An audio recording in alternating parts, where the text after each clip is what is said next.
What's going on, everybody? This is James Grandmaster Facts Boyce, and this is the Facts Project. Today, I have a special guest, Tyler Martin, Godhood Comics, creator of Sharpshooter, Mega Woman, Galactic Patrol Delta, and the newest that we basically saw at the end of 2020, the Antagonist. Thank you, sir, for being here.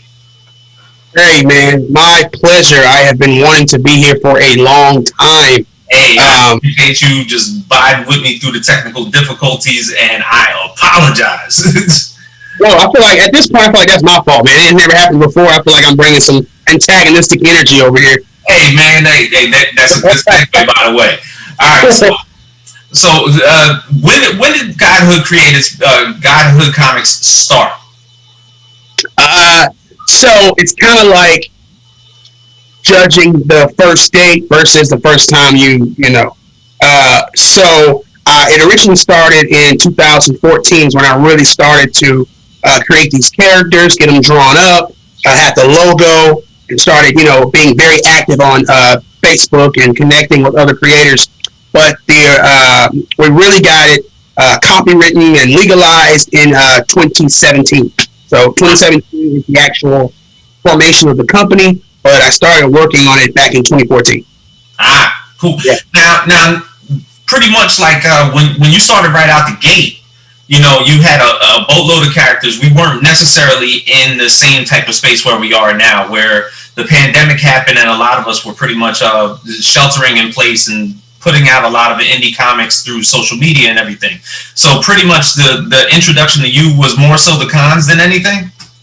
Yeah, man, I have to be honest. We've always been recognizable within the indie community, but the pandemic for me, for Godhood, was, for so many other creators in general, was just a godsend. And I don't want to be, we lost a lot of people, but just that time to sit down, think, and create was essential to how far I've come today.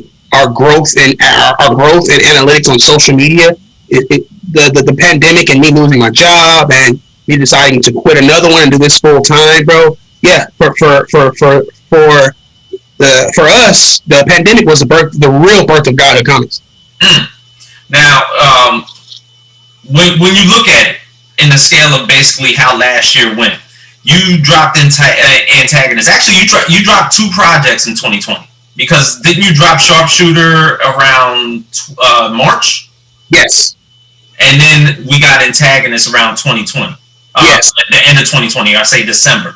Yeah, that's a personal goal because we're coming from maybe Mega Woman took 4 years to get done. Mega Woman 2 took 2 years. So just learning learning everything that comes with creating a comic book, right? And so for me to have dropped to have two books in development 1 year, very long apart, and then go to having 3 books in production within 2 months, it's big. Damn, yeah. Because necessarily you wouldn't even recognize, other than yourself, I'd say probably Lonzo at Concrete, you guys have had the ability to put out multiple projects within the same calendar year. Yeah, but man, there's guys out there that I'm trying to get to their level, that they are just pumping out stuff. Right. I'm still trying to figure out how they're doing it. But I think once you get all your ducks in a row and there's an outline, and I'm really bad at schedules and all this professional shit, you know what I mean? And so once you can access that and you get that, and you can have these multiple projects in production in a row. So I'm looking at, we'll get into it, but I'm looking at least 5 projects 2021, at least. Okay. Now, when you decided on putting out the Antagonist, and I'm going to say this basically from the beginning of the summer, I believe we got the first couple of images that were put out for the story behind the evals was intriguing to everybody. Mm-hmm. Because not necessarily, okay, we've seen the anti-hero story before. The Evils. Did I say that wrong? Damn, I said the evals. Well, I gotta figure out a way how to make people, because it is like an evaluation, eval, right. But it's Evils. I'm saying the evals like it's a Tyler Perry show from Louisiana and shit. The eval from Baton Rouge. Nah, but I'd I'd say as far as like what we saw on the screen for the first time, when we saw that first little bit of image, for one, you saw an entire, you saw a black family, although anti-heroes, who had pretty much ran the gauntlet. Now their code names were Destructus and Ultima. Yes, sir. Okay. And when we begin this comic, it's pretty much the after effects of them actually taking over and then sheltering in place, kind of like getting away, because they pretty much reached their peak. They tore up and taken over the city, and they get away for a while. So I remember they were very close to taking over. Right. Okay. Very close, and it's metaphorical with a lot of young couples that fall in love. Right. Mm-hmm. They're ready to take over the world. They want to buy a house. They want to do this. They want to do that. They want to travel. Have all these plans, but then boom, babies come into play. So plans have to be put on hold. Right. Yeah. So that's the exclusive there. Mm-hmm. Now, from what I read, and I saw an amazing article in Bleeding Cool News. Hannibal Taboo basically wrote it. Wrote the quote for you. Basically, is the Incredibles meets Boys meets Ozark. Yes. Why the connotation between those three great storylines? Okay, so the Ozark because of the criminal family element, right? The secrets, the criminal secrets that they're just tearing them apart, tearing the family apart, right? That's why Ozark. It's the Boys because this is Godhood. It's so bloody, it's so brutal that this is Godhood. We had to create a separate imprint, right? I had to create Godhood Blackout for this comic book because there was no way I wanted to release it under our original Godhood comics because we got a lot of family-oriented comic books. So it's a very graphic comic book. It takes those real superhero physics into play just like The Boys does.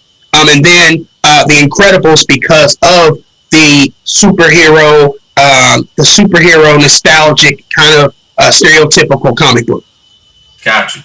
Now, necessarily in this storyline, the Evils are basically in hiding, living amongst everybody, going through the everyday struggles of a normal black family living in metropolitan Detroit. Yes. Now, until they've seen that the government has basically taken a rise to a new team. And this team is the Americans? So the Americans have actually been around for a very long time. The Americans have been around, the Americans were around when Destructors and Ultima first started their villainy. Now, there was only the American and Liberty Lady, but the team grew over time. Gotcha. The Americans were the answer to Destructus and Ultima, just the growing team. Now, necessarily, what basically brings them out of hiding? Is it because the government's been looking for them for so long, and then all of a sudden, I guess, cracks are starting to get brought forth as far as like their process in hiding? Yeah. So I need to know that it's just not it's just not America that's looking for them. It's several world governments, several organizations, several of justice factions are looking for them. So it's kind of a temporary neutrality because the common goal is to find Destructors and Ultima. And when you have that much firepower looking for you, anything you do, the smallest thing is going to attract attention. But there's something that happens in issue 1 where it's not such a small, it's not such a small action. So it's going to garner the attention of people who've been waiting 20 years for something like this. They've waited 20 years for something like this, so they're all on it, right? And so Destructors and Ultima, the kids don't know that the kids know nothing about their parents being supervillains at all. They just know we are special. We all have superpowers, but we are taught that we only use our powers in the house. That is it, right? So so something happens and it's all downhill. Now, if you could introduce us to the Evils, starting with Calvin. Yeah, so the patriarch is Calvin Evil, Dr. Calvin Evil.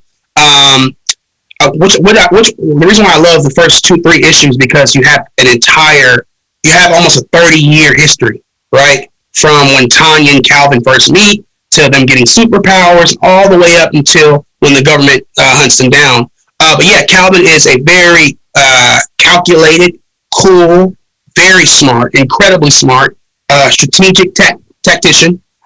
He was the son of a Marine and a teacher, right? So he's very strict. He's a principal of his daughter's high school. So there's that leadership. There's that disciplinarian. He's my favorite character. He is my favorite character, bro. Just because of who he is, and I'm trying to see what I can say. I don't want to spoil much, but Calvin is the greater good by any means necessary. Right? Even if the whole concept of the antagonist is, even if we have to be the bad guys, there's some shit that needs to get done, and we're going to do it, even if that's what we're labeled as. So Calvin is the leader of the family, very smart. He has, I compare him power-wise to Jean Grey and Professor X. Completely, very powerful telepath, very powerful telekinetic. Then you've got Tanya Ebel, the mom. Tanya is very brash, opinionated, outspoken, right in your face.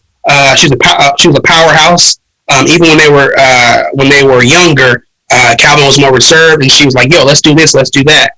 And it doesn't help that her power set is also very in your face, right? She's indestructible, and she's indestructible and vulnerable. Superhuman speed, superhuman strength, heat vision, which is her go-to. Tanya scares me. Tanya is very, very scary, and you'll see the dynamic between her and Calvin. It's very, very important. They are a balance. They've been a balance since they met. They balance each other out. It's we'll see. It's very dangerous one without the other, and we'll start to see that as things take place.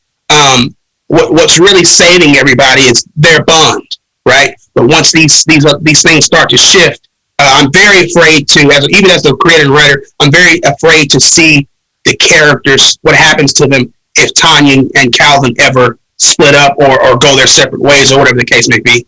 Tanya is very, very brutal, and very bloodthirsty. Yes. Yes, but also loving.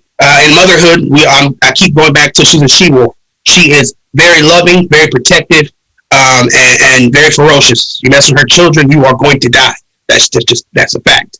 Now, even in line with with Calvin and Tanya, the kids also were born with powers as well. Yes. Yeah. And we issue 2, we immediately show how Tanya and Calvin got their powers. It's not a long drawn out secrets. That's what I was saying about the Incredibles. Just real to the point, in your face. We'll see how they got their powers.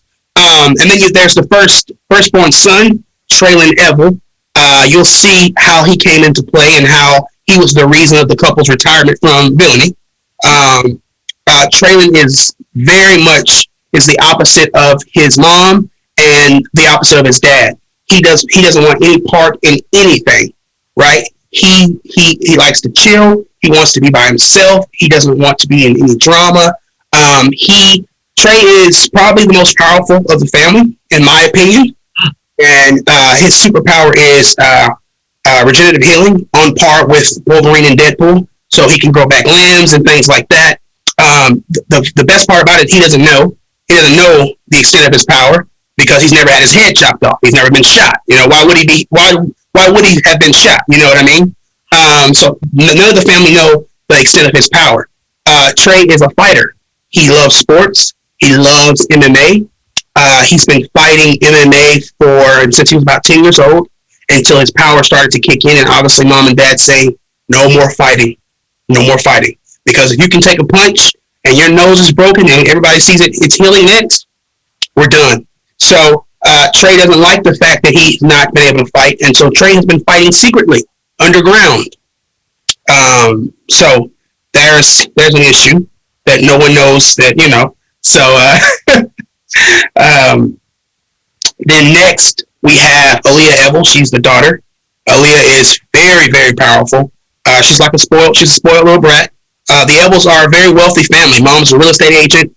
Tanya's a real estate agent at a luxury real estate firm, and Calvin Evels prestigious principal. So the family, this is a very wealthy black family. Yeah, they totally legit. Yeah. I can't wait to show you guys the house. The house. I mean, this is in this book. The book is all about perception, but in this book, we wanted to show a wholesome black family. There is no separation. There is no broken homes or anything like this. This is an open, strong, independent family. So Aaliyah is very spoiled. She loves spending money. She loves going shopping. She has the middle child syndrome, always crying, always blaming everybody else for her problems, thinking that her parents don't show her enough attention. Yep. Aaliyah so her power set got a lot of questions online. I want to explain her power set, right? So Aaliyah can walk through solid, gaseous, or liquid matter, right? So she can walk through walls. And a lot of people kept saying, well, how can she walk through gas? Well, everybody can walk through gas. And I'm thinking, well, no, you can't walk through toxic gas and come out unscathed while breathing. Right. She can't. She'll breathe, and that gas will go in, but it'll pass through her lungs, right? The same where if she's drowning or gets thrown in the ocean, she can't drown unless she'll just phase through. She can just phase through until she can get out of it, right? Mm-hmm. And that same power concept allows her to touch somebody and get their powers for just 60 seconds. I call it the lifeguard. I call it the lifeguard ability, where she's able to get someone's powers for 60 seconds. Again, she doesn't know. They don't know this. The kids have not used their powers. Right. Make that clear. This is not a family who's been using their powers. They don't know. They know they have abilities, but they don't know the extent of them.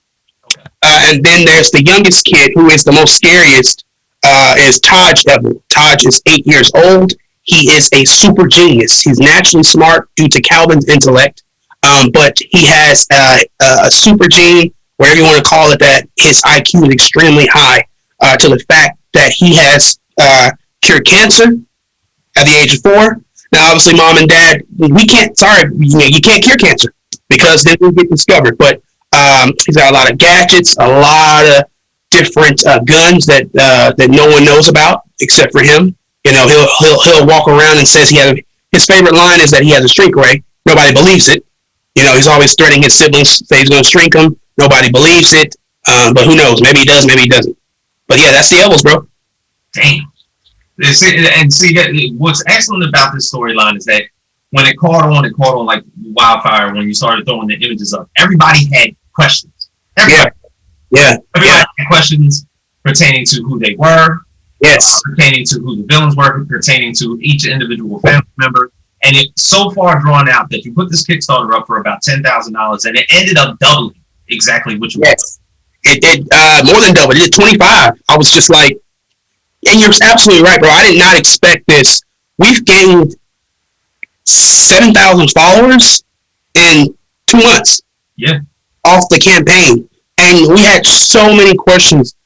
Whereas Mega Woman and Sharpshooter and Galactic Patrol Delta, I have drawings of them when I was in 8th grade, when I was drawing these characters out. Right. The Antagonist was created in a 2-month time span. Mm-hmm.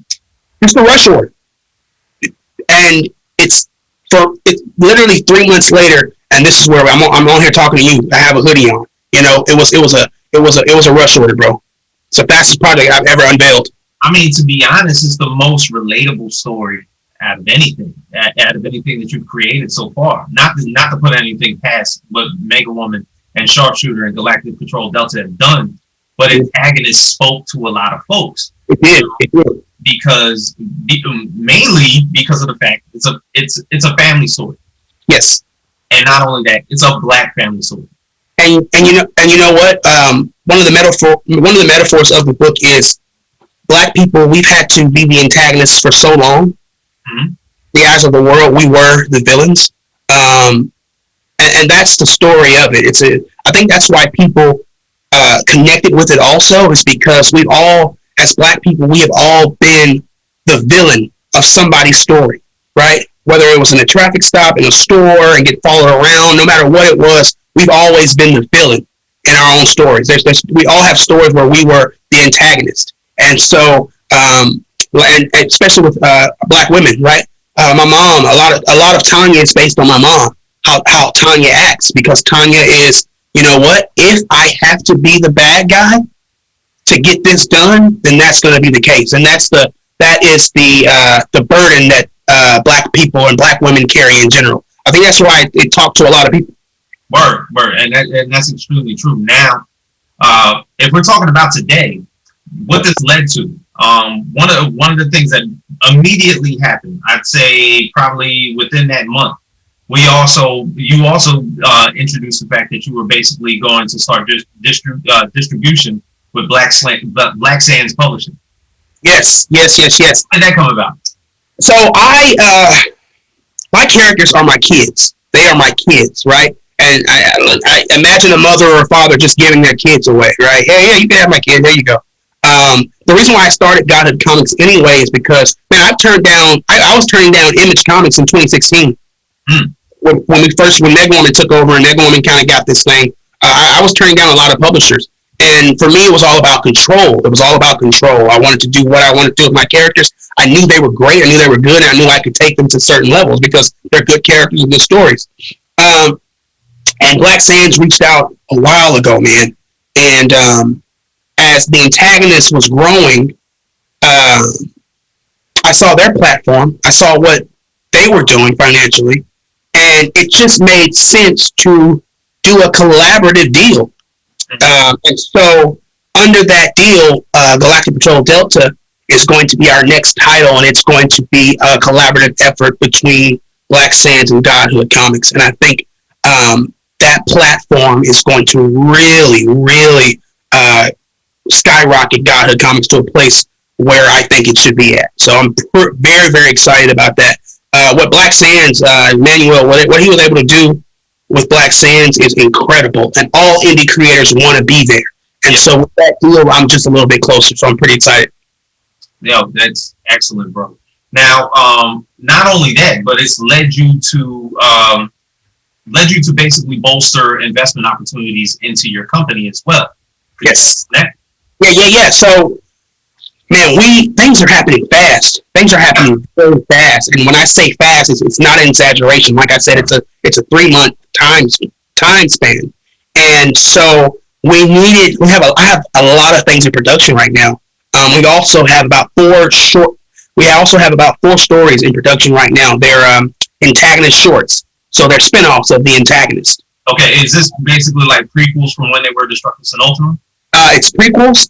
So one of them is called Destructus and Ultima Year 1. So we take you through their entire first year of supervillainy. The second one is called Sheila English, and it's the Homeland Security FBI agent who's been tracking the Evils for 20 years. And then in her story, she's not only tracking them, but she also is taking down other supervillains.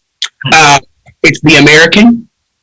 One of them is the American, and I won't say much about where that takes place. It'll spoil a lot, but it's his personal journey and how he is realizing that the America that he thought was the greatest country in the world or was great, he starts to see the underlying issues that me and you see every day. So that is going to be a very important story. And then it's I was trying. You know what? I'm giving you this exclusive because this is the next. This last one is the next commission that we have coming. This is going to be the first spinoff. It's called The League of Destruction, and it is a team of supervillains led by Destructus and Ultima.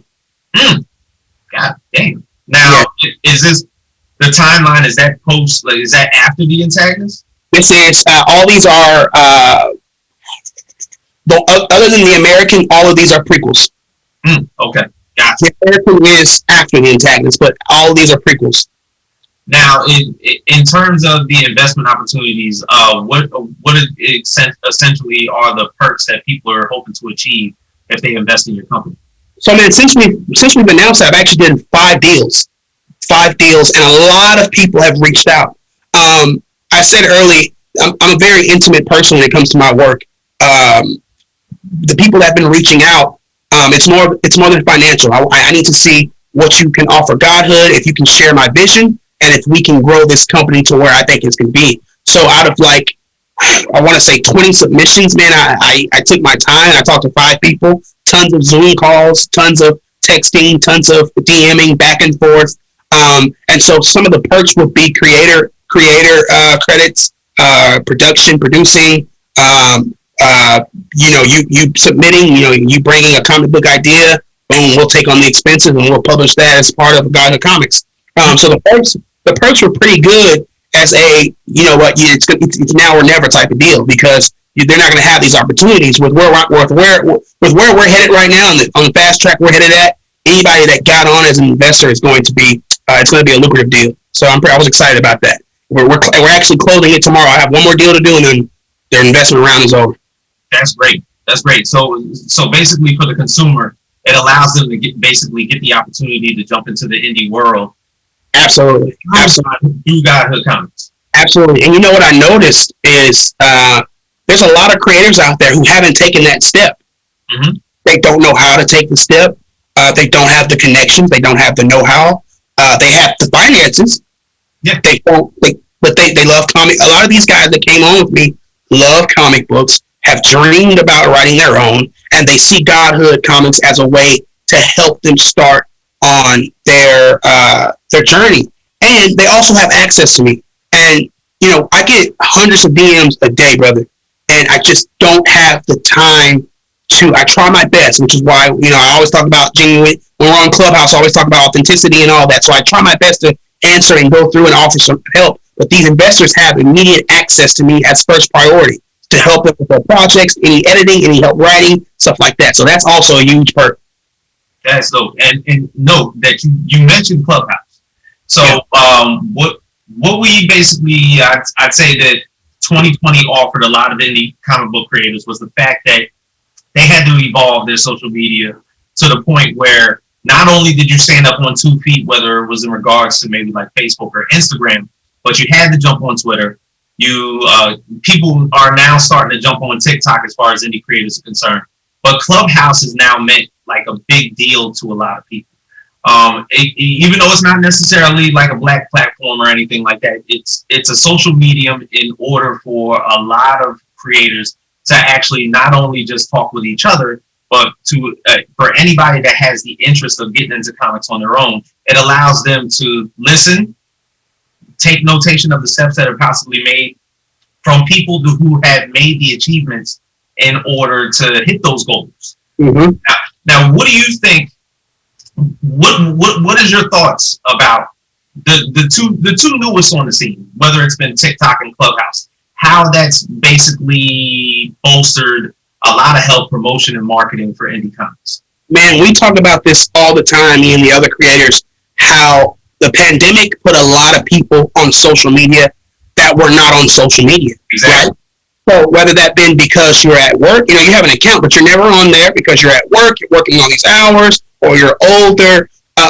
Statistically, a lot of people 65 and older got on Facebook for the first time to connect with their loved ones, right? Because everybody was quarantined. You couldn't see everybody, but hey, Grandpa, get on Facebook. We can talk every day, So you saw that, and as you saw millions and millions and millions of more people get on social media, you saw the algorithm start to switch. The algorithm starts to change. You know what? Social media, Twitter, Instagram, Facebook had to adapt to all of these new users, and it kind of messed up our promoting. It messed up our promotion. It messed up our comic book groups, right? A lot of the stuff we post, the algorithms, other people can't even see them because of the algorithms, right? And everybody has time and attention. So what TikTok and Clubhouse is doing is giving us another way to communicate with our supporters, our fans, and each other.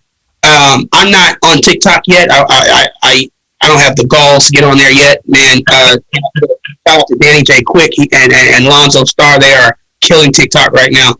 But for me, Clubhouse was essential because, like I just said, I just told you, I get hundreds of DMs, so I can't answer them all. But if you can get in a Clubhouse room with me, and we can chat and we can talk like we're best friends, that man, those Clubhouse you've been on a lot of them with me. Those Clubhouse conferences, man, they're heaven for me. They're heaven for me. So I look forward to really taking full advantage of where Clubhouse is going. Yeah, and I've seen the benefits from it because a lot of creators who normally wouldn't have the opportunity to talk to each other, whether it's in one-on-one settings or anything like that, now everybody's in the same room. and you're basically like sending out basically a signal out to everybody to be like, hey, meet me in here. Let's just all chat about the things that we've done to achieve success. And in this little bit of essence that is happening within this room, there's also an audience. Yes. And that audience now, I've seen like basically from the couple of clubhouse groups that me and you have been in, there's been a couple of people that have been in there that have talked about wanting to start their own book.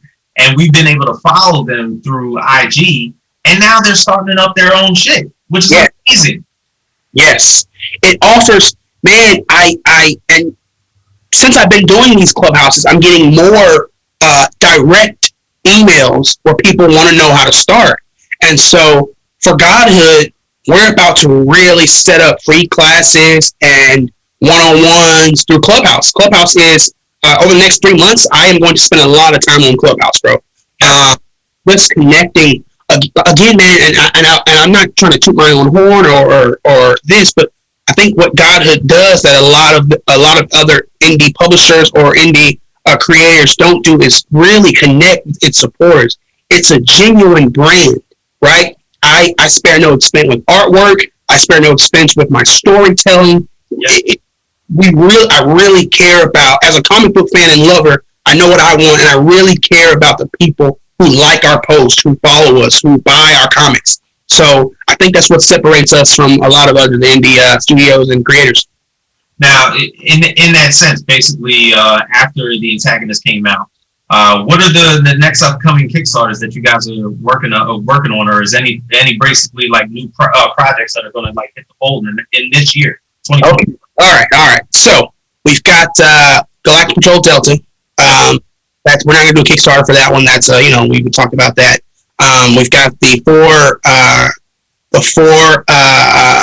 spinoffs, right? Yep. Shorts. They're just 8 pages a piece. So they're shorts and they're PDF only. So it's going to be that's not expensive. That's going to be fun. But I'll tell you this: I am working on a horror comic. Okay. It will take place in Godhood Comics Blackout imprint. And that's going to be our next major Kickstarter. It's called Can We Keep 'Em? Gosh. Now, what type of horror are we talking? It's about a boy in the Bronx. 12-year-old boy, black boy in the Bronx, and he accidentally through a Ouija board opens a portal to hell. You get a lot of demons that come out, horrible stuff, horrible stuff. And one of the things that comes out tracking the demons that escaped hell is a large black hellhound, a beast. And he and this boy actually form a bond. He becomes the protector of the hellhound. The hellhound becomes protector of him. And you've got about 300 demons that have escaped hell. And so him and the hellhound have to close that portal, get these guys back in. You see a lot of deaths, a lot of contortion, a lot of dark images. But it's also going to be a book about hope and fighting the darkness. And during the day, the hellhound, at night, the hellhound is this 800-pound beast. I mean, ferocious. And then during the day, me and you would see him as a little black puppy. So it's that's gonna. I got some images already from it, so that's gonna be exciting. Damn, man. Yeah, that's no one knows that, bro. Okay. I'm glad to get the exclusive, man. I'm looking forward to that one. All right, so Tyler, how can people get in touch with you? How can people basically, if they want to get to know Godhood Comics and have not been able to see your work, how can they get in touch? Man, you can follow us on Instagram and Facebook and Twitter at godhoodcomics.com. At Godhood Comics. You can go to godhoodcomics.com to find out more about us and purchase some of our stuff. You can get a little personal, and you can follow me at Tyler the Animator on Instagram, Tyler Forrest Martin on Facebook, or Ty the Animator on Twitter. Dope. And another shout out to your partner, Felipe Dunbar. Oh my God, Felipe. And just real quick, Felipe was critical in helping me create the antagonist. He's the antagonist co-creator.